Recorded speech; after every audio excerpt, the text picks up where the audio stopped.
వీరుంటే చాలు. చిన్న బిడ్డలండి, చిన్న బిడ్డలు. వీరు చిన్న బిడ్డలు అలా ఉంటారు, పాపం అంటే తెలియదండి.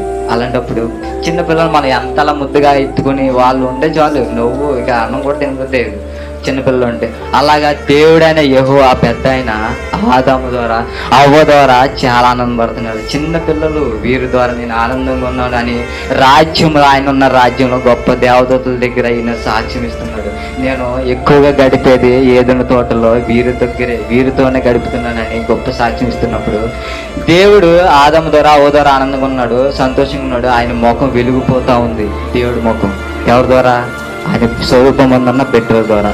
ఈ విషయం చూసిన ప్రీతి కలిగిన వాడు దేవుడు నవ్వుతుంటే ఆనందపడుతుంది. అది చూడలేక ఆడు ఎన్నో లోపల కుషించిపోయిన ఆలోచన పెట్టుకొని దేవుడేంటి ఇలా నవ్వుతున్నాడు, దేవుడు ఎవరి ద్వారా నవ్వుతున్నాడు, అది ఆడు ఓరవలేదండి.